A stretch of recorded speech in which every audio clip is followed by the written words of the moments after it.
যে আশুরা সামনে আসতেছে, কালকের দিন পরের দিনই আশুরা রবিবারে,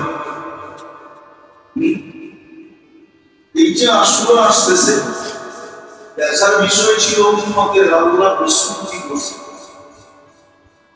কিন্তু শয়তানও তো শয়তান,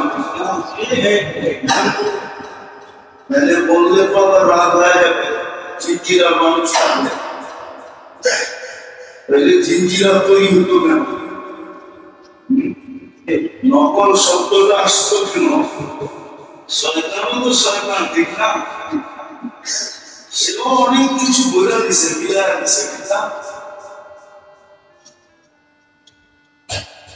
মহরম তো আগের থেকেই দামি ছিল, ঠিক না? মহরম কি নতুন দামি হয়েছে নাকি? মহরম তো আগের থেকে, যেদিন থেকে দুনিয়া বানিয়েছে নদীন মহরম, যদিও নির্ধারিত হয়েছে ইসলামের সাল শুরু হবে কোন মাস থেকে। উমর রাদিয়াল্লাহু তাআলা নির্ধারণ করেছেন মুহররম থেকে। মুসলমানের সংস গণা হবে কোথেকে? ওইটা গণা এটা নির্ধারিত হয়েছে হিজরি থেকে।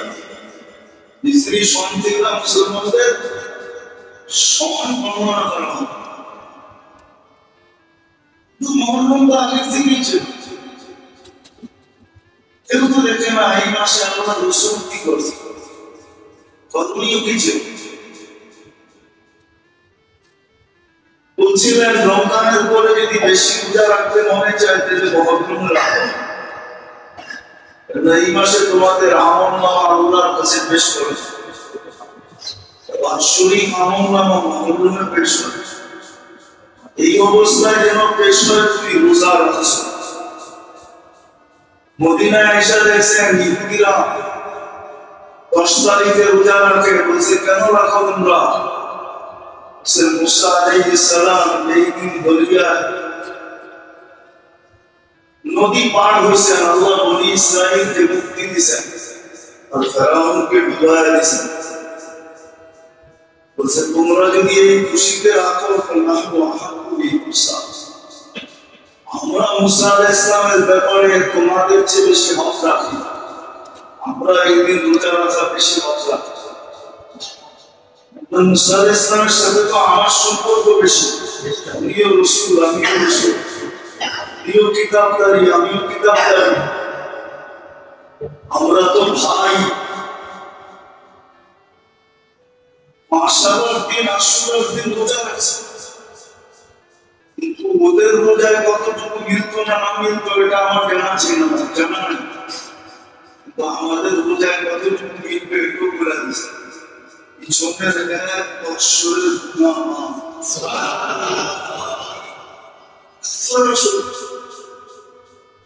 ছিল রোজা রাখা। উম্মত রাসূল বানায় নিছে কত কিছু,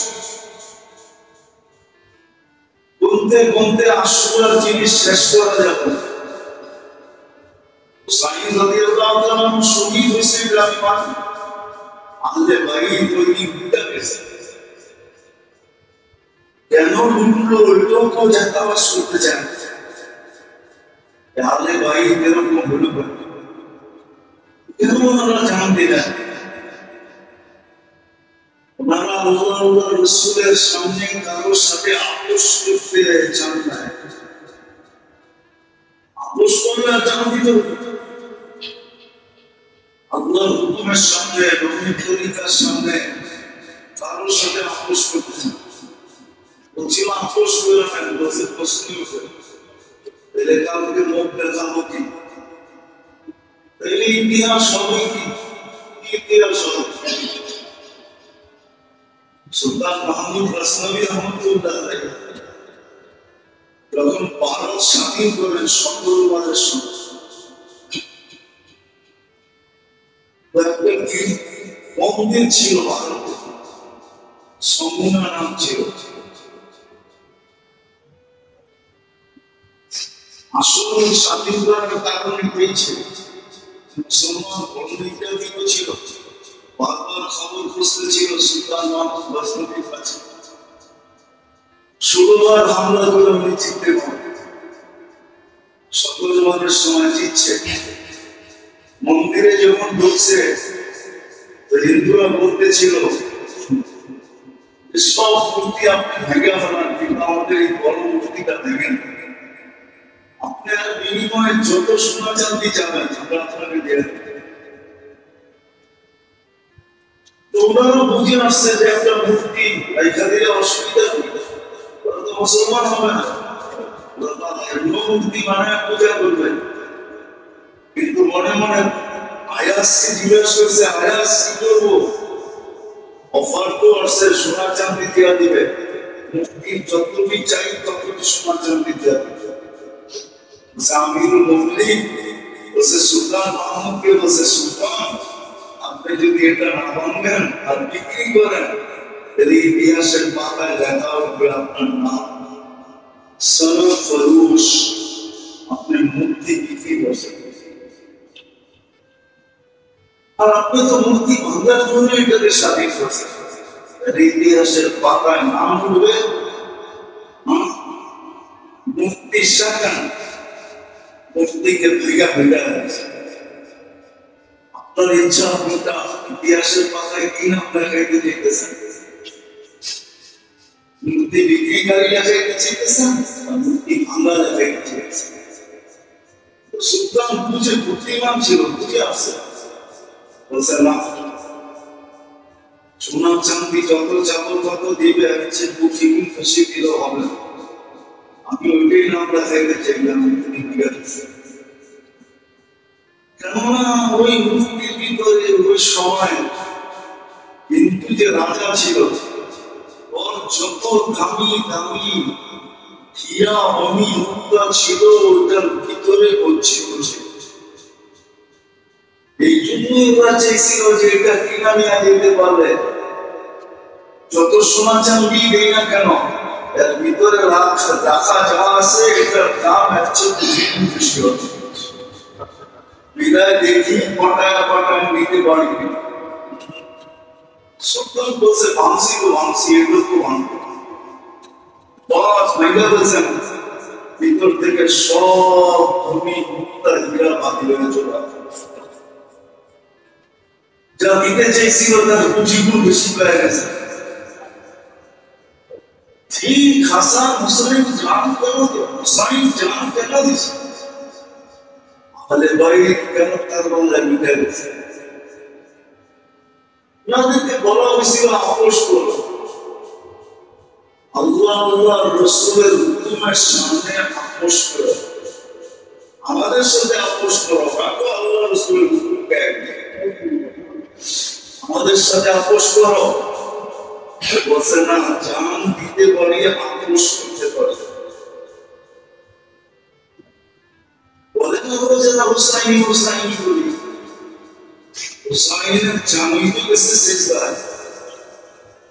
আপনি কতটুকু নামাজ পড়েন, হুসাইন তো নামাজ পড়া অবস্থায় মারা গেছে। এই জন্যই তো হুসাইন তিন বদদোয়া করছিল, তিনটা কাজে লেগে গেছে।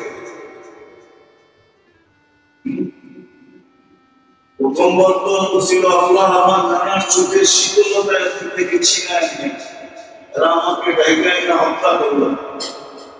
এই জন্য দেখবেন যারা হুসাইনি হুসাইনি করে, ওরা হুসাইনি হুসাইনি করে নামাজ ওদের জীবনে না বললেও মাত্র 3 অক্ট পড়ে, 2 অক্ট পড়ে না,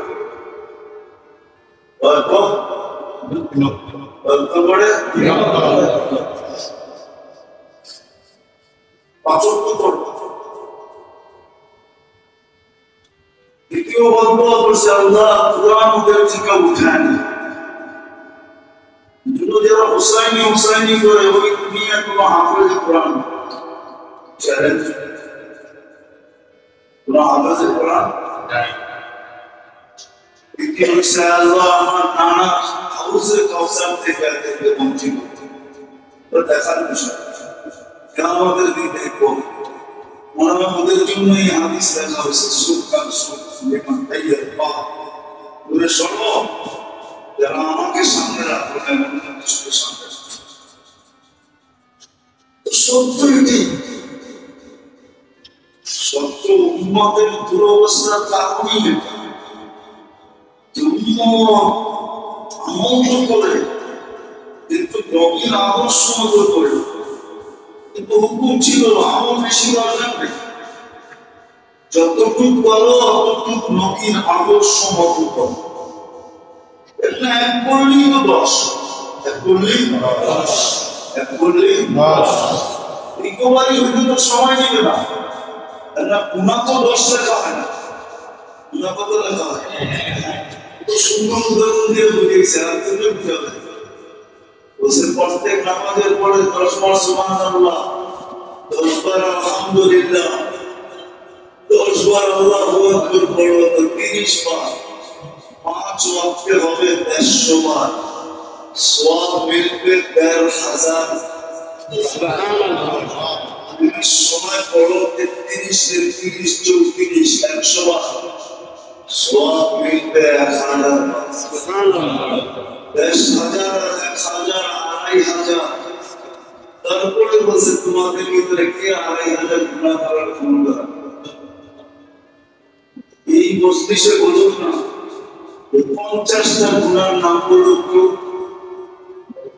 ওরে ক্যাশ 10,000 টাকা পুরস্কার দিব পারবেন তো 50টা গুনার নাম বলতে সেঞ্চুরি পারবেন এদিকে রাশিদের সেই চ্যালেঞ্জ নগদ দিয়ে আমি মুখ করব এটা মনে করেন না যে হুজুর দেখা যাবে টাকা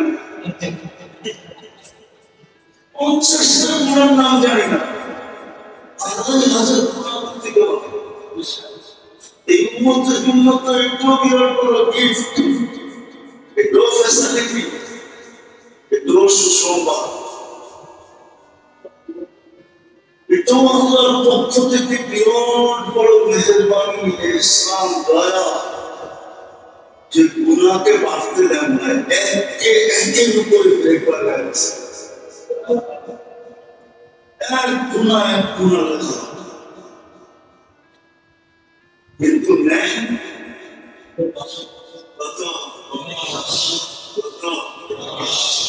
যেন একের দিকে যাওয়ার পরে আরো 9 থেকে যায়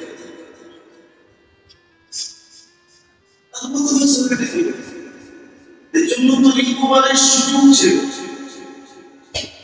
এই জন্য যে লেখছে বড় সুন্দর লেখছে আমল বেশি দরকার নাই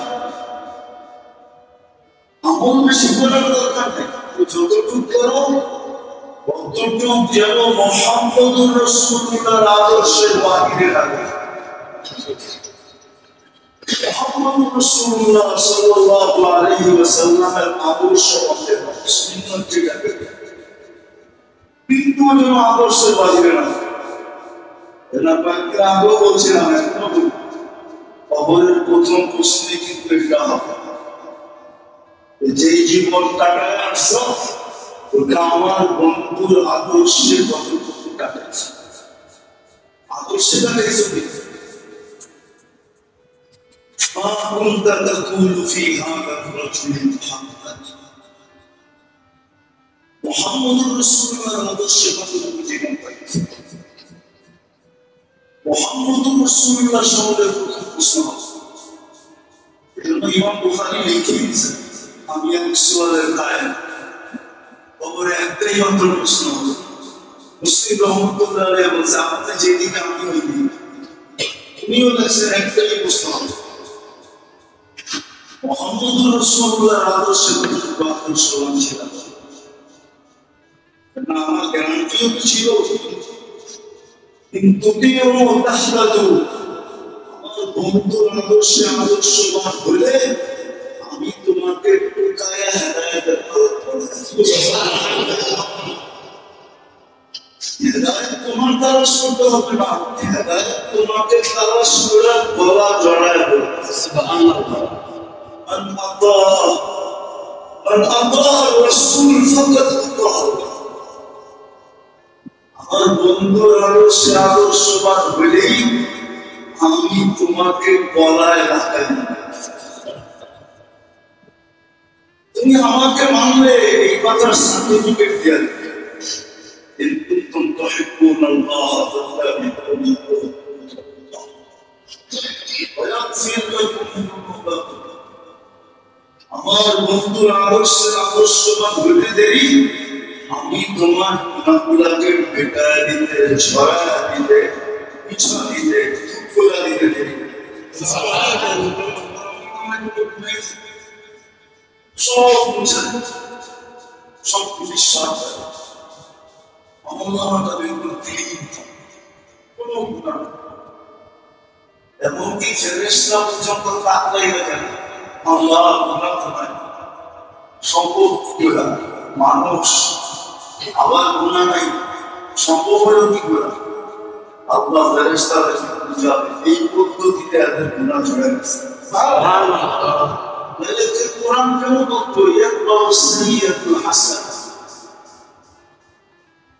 গুনাহ হয়ে গেল সাথে সাথে ত্যাগ করো, ইয়ামহু আমরা মিটাই দেব, সাথে সাথে মিটাই।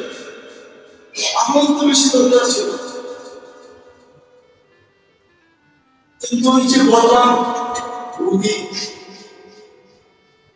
আগের থেকেই তো রোগী হয়ে আছে, আমল সঠিক করতে পারত। সারাদিন তাকে প্রাণী আর প্রোগ্রামে প্রোগ্রাম সারাদিন করতে রাখে, দুনিয়ার প্রাণ কাকে মারবে, কাকে ধরবে, কাকে সিয়াবে, কাকে খাবে, কাকে লুটবে, হাজারো মানুষ আছে সারাদিন এই চিন্তাই করে কোনখানে দাও বসে দুইটা কাজ। কিন্তু এইটা ভাবে না যে এই দুটা করে কামাইলাম আমি খেতে পারবো কিনা, আচ্ছা খাইলাম এটা ফুড পয়জন হবে কিনা, ফুড পয়জন হবে বলে পারবেন না। দুনিয়া না হলো আখিরাতে হবে কিনা,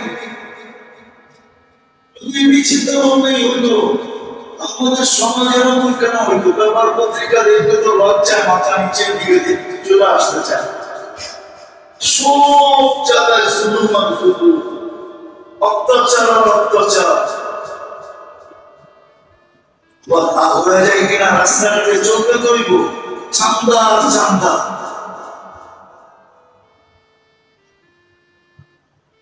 কেন এরকম জুলুম হবে? ও যদি ভাবতো পাবেই তো না, পাবেই না। ছোটদিন প্ল্যান বানাইতেছে, কোথায় দাও বানাবে, কাজল করে দাও বানাবে, কাটটা ছিনা যাবে, কাটটা লুটা যাবে, কাটটা খাওয়া যাবে, কোন জায়গায় কলমে খোঁজা দিলে কি হবে?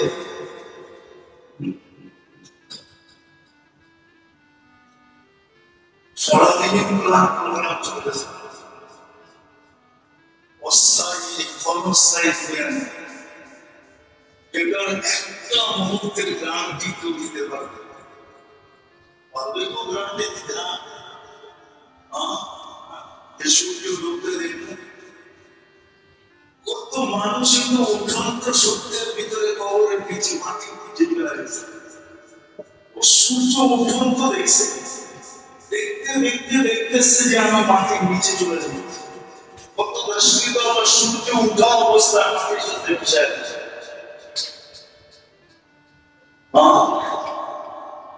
কত দেশি দুদিন আগেই তো দেখলাম জাপানের এক এলাকায় একদিনে 900 বার ভূমিকম্প আছে। কতবার? আপনাদের এখানে যদি আসে 900 বার না 9 বার যদি আসে, ঘুমাইতে পারতেছে না, ঘুম পড়ে গেছে। আপনারা তো ঘুম উড়ে যাবে।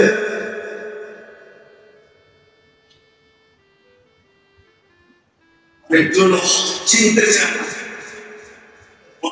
চলতে চলতে চলতে অবস্থা হয়ে গেছে, আমরা বুঝাইতে চাই কিন্তু বুঝতে চান।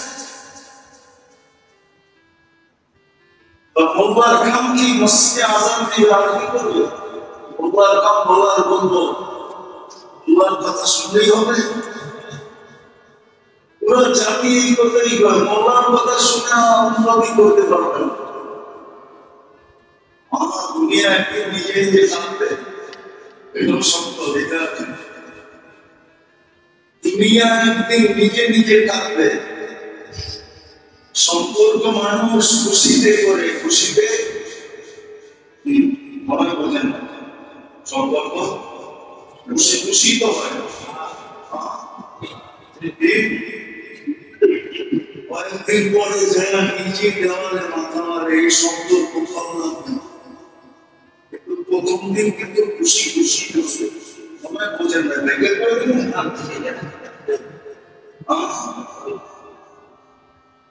কয়েকদিন পরে যারা দেওয়ালে ঠিকই মাথা মারে, এই সম্পর্ক ভালো লাগবে না। সম্পর্ক মাথা মারে দেওয়ালে। দুনিয়ার উন্নতি একদিন মানুষই দেওয়ালে মাথা মারে বলবে এই উন্নতি করলাম না। উন্নতি সারা দুনিয়াকে একদিনে ঘটে। একটা উদাহরণ দিলে বুঝবেন। এখন অনলাইনে দুনিয়া, ঠিক না? ব্যাংকিং স্যাংকিং কাগজ পত্র কি সব অনলাইন। কি অনলাইন কি জানা হলো সব কম্পিউটার, ঠিক না? সফটওয়্যার, ঠিক না? সব কি কাল সকালে যদি ঘুম থেকে উঠে দেখেন যে সফটওয়্যার সিস্টেম দুনিয়া থেকে বিলুপ্ত হয়ে গেছে, আপনি দেওয়ালে মাথা মারবেন না? জমিনের দলিল করি, দোকানের ডকুমেন্টস করি, আমার ব্যাংকের টাকা কই, ফ্ল্যাট কিলোমিটার কাগজ কই, কিছুই করবেন না।